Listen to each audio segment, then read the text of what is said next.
Perjuangan seorang gadis dengan senapan laras ganda itu menjadi satu-satunya harapan di tengah malam yang mencekam.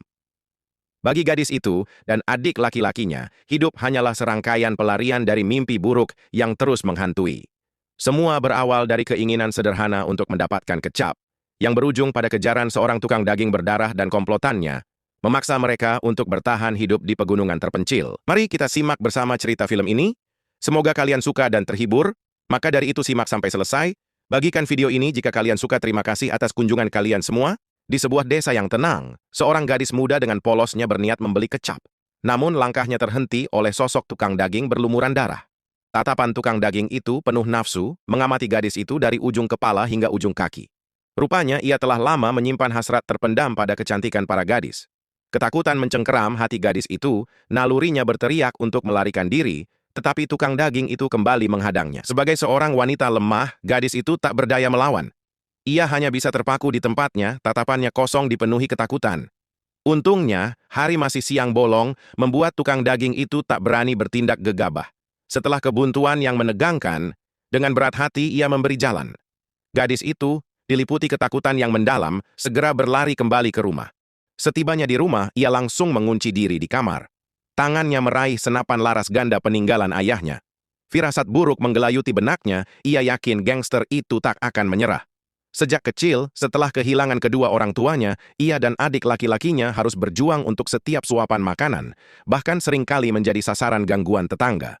Terpaksa melakukan kejahatan demi bertahan hidup, ia membawa adiknya mengungsi ke pegunungan terpencil. Namun bahkan di malam sunyi pegunungan, sang adik selalu menggenggam senapan.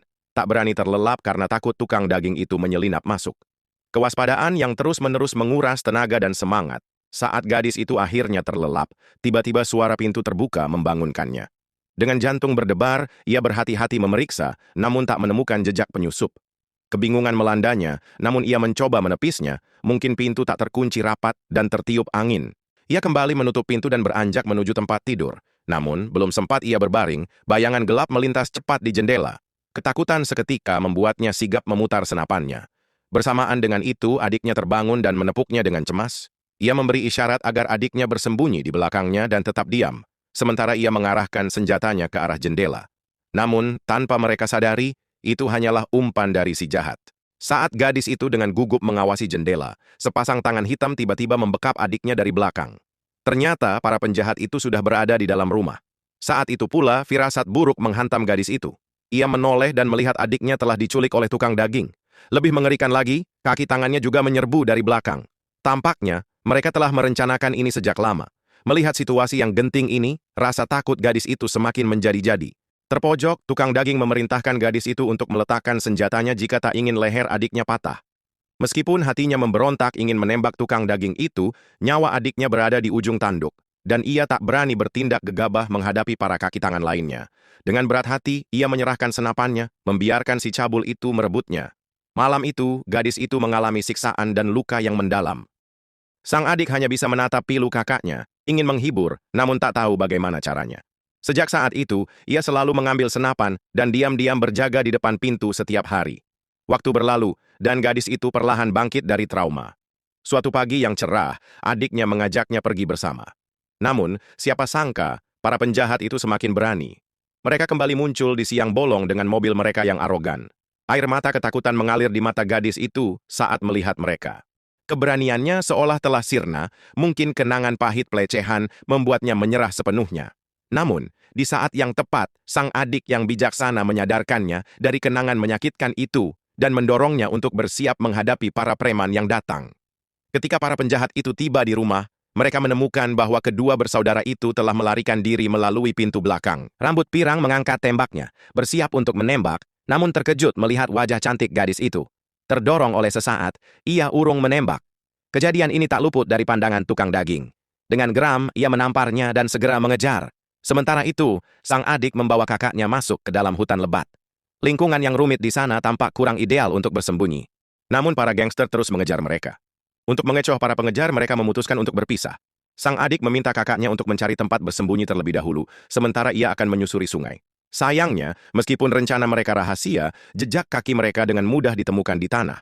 Beberapa gangster juga memutuskan untuk berpencar dan terus mengejar. Tepat ketika gadis itu menemukan tempat persembunyian di balik batu besar, ia tak sengaja ditemukan oleh seorang gangster yang datang.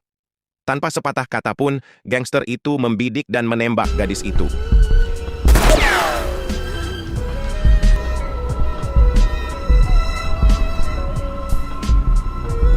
Untungnya, medan yang rumit membuat tembakan itu meleset karena terhalang batu. Dengan cepat, gadis itu memanfaatkan keadaan untuk menghilang dari jangkauan. Namun, baru saja ia merasa lega karena berhasil lolos. Rambut pirang yang mengejar telah menyusul. Tanpa berpikir panjang, gadis itu menggertakkan gigi dan berusaha memanjat tebing terjal di depannya. Namun bagaimana mungkin seorang gadis lemah bisa mendaki tebing setinggi itu? Tak lama kemudian, ia tertangkap oleh si rambut kuning yang datang. Dalam ketakutan, kakinya lemas, namun ia menatap tajam rambut pirang. Tanpa gangguan, rambut pirang dengan cepat mencapai puncak tebing. Setelah bergumul sengit, gadis itu akhirnya berhasil membunuh si jahat itu.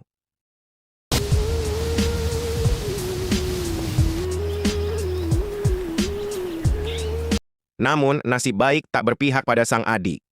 Saat ia bersembunyi di balik batu, ia tertangkap oleh gangster yang telah lama menunggunya. Alat peluru senapannya dirampas setelah ia pingsan. Ketika gadis itu kembali mencari adiknya, ia melihat dengan ngeri bahwa adiknya telah jatuh ke tangan para gangster. Ia tak berani bertindak gegabah saat itu. Namun, kemudian ia menyatukan kedua tangannya dan meniup peluit di antaranya. Tak lama kemudian, sang adik terbangun oleh suara yang tak asing itu. Namun, para gangster juga menyadari hal ini. Saat mereka terpaku pada suara peluit, sang adik mengambil kesempatan untuk melarikan diri. Sayangnya ia kembali tertangkap oleh tukang daging yang segera bereaksi. Tindakan ini juga mengungkap lokasi gadis itu. "Lari jika kau ingin dia selamat," teriak tukang daging. Atas isyarat tukang daging, sang adik juga ikut mengejar. Tukang daging terus mengawasi bocah itu, yakin bahwa selama bocah itu bersamanya, gadis itu tak akan berani melarikan diri. Sementara itu, para gangster yang mengejar mencari di bawah gunung tak menyadari bahwa gadis itu bersembunyi di balik batu di dekat mereka. Setelah menyingkirkan satu gangster, gadis itu diam-diam berbalik ke belakang, bersembunyi di tempat yang tinggi. Di tangannya tergenggam batu besar, menunggu saat yang tepat untuk menghantam tukang daging. Saat sosok tukang daging berangsur-angsur mendekat, gadis itu mengerahkan seluruh kekuatannya dan menghantam keningnya dengan batu. Seperti kelinci yang terdesak, ia melawan. Sang adik melarikan diri saat melihat kejadian itu. Tukang daging yang bereaksi masih ingin mengejar, namun tanpa diduga ia tersandung batu karena terburu-buru dan jatuh menimpa Ben Street. Dialah yang jatuh dengan luka tembak. Awalnya, tukang daging itu tak percaya, namun ia melihat lubang berdarah di perutnya. Dengan enggan, ia menghembuskan napas terakhir, membayar harga yang pantas atas kejahatannya. Mungkin ini adalah akhir yang terbaik, namun tepat ketika kedua bersaudara itu menghela napas lega, suara tembakan dari kejauhan kembali mengusik ketenangan. Suara tembakan itu menarik perhatian semua kaki tangan tukang daging di sekitar sana. Gadis itu buru-buru menyuruh adiknya melarikan diri, sementara ia akan mengejar ke arah yang berlawanan untuk mengalihkan perhatian.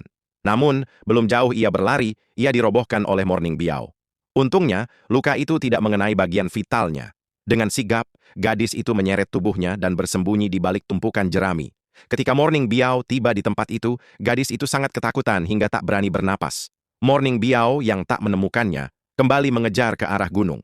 Gadis itu mengambil kesempatan ini untuk bergegas ke sungai dan mengobati lukanya. Kemudian, dengan sisa-sisa tenaga, ia terus melarikan diri hingga malam tiba. Kelelahan, gadis itu berhenti untuk menarik napas dalam-dalam dan menemukan sebuah gua terpencil. Ia memutuskan untuk beristirahat di sana. Namun, baru saja ia hendak tidur, ia mendengar langkah kaki cepat mendekat dari luar. Tampaknya, Morning Biao yang tak menyerah telah menemukannya. Gadis yang selalu waspada tahu bahwa itu bukanlah langkah kaki adiknya. Ia segera melarikan diri melalui sisi lain gua dan bergegas kembali ke rumah untuk mencari adiknya. Namun, nasib buruk kembali menimpanya. Ia melihat Morning Biao telah menunggunya. Gadis itu merasa sangat tak berdaya karena tak lagi memiliki kekuatan untuk melarikan diri. Keputusasaan melandanya. Namun, di saat ia mengira ajalnya telah tiba, adiknya menemukan istri kepala desa. Wanita itu bergegas menghalangi Morning Biao, memohon agar ia melepaskan kedua bersaudara itu demi dirinya. Namun Morning Biao yang marah karena kedua saudaranya tewas di tangan gadis itu, tak bisa lagi menahan amarahnya. Tepat ketika Morning Biao mengangkat senjatanya dan hendak menembak, tanpa diduga, ia ditembak mati oleh kepala desa yang datang. Dengan dukungan kepala desa, kedua bersaudara itu akhirnya aman dari gangguan para gangster. Inilah akhir dari film ini.